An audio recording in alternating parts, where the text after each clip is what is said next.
Δεύτερη φωνή. Το ξέρεις, μου αρέσει φέτα και ψωμί, αλλά μ' αρέσει και απολέμω. Πάμε. Για να φάμε.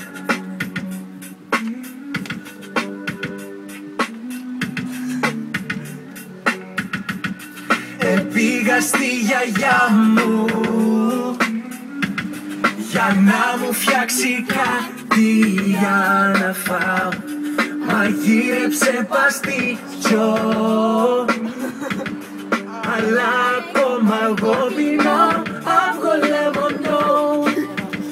Φτιάξε μου το, σε παρακαλώ.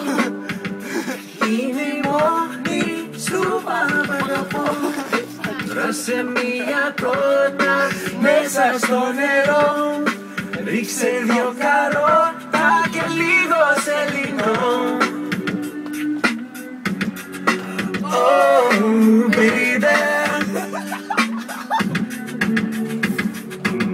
Σε κάμια ώρα θα μυρίζει. Ωραία, ρίξε γάλα και αυγά. Στο τέλος βάζεις ρύζι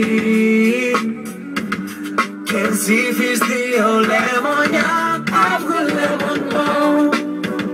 Φτιάξε μου το, σε παρακαλώ.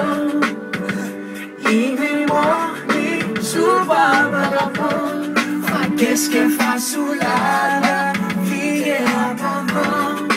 Κόκκινη μανέστρα, είσαι εξαρτητό. Όταν πάω να κοιμηθώ, είσαι πάντα στο μυαλό. Και όταν όνειρεύω, τρώω αυγό λεμονό.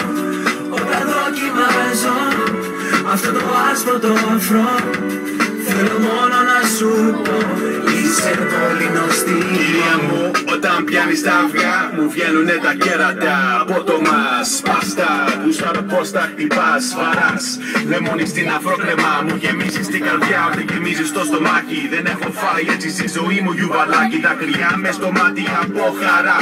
Θα σε πάτρευα αν δεν ήσουν γιαγιά του σωτηρή.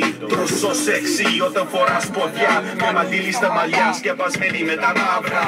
Μαγειρεύοντας λάχανο ντολμάδα, θα σε έτρωγα αν ήσουν στα νιάτα.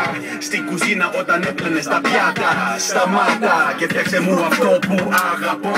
Η γεύση που μου λείπει είναι αυγό λεμονό.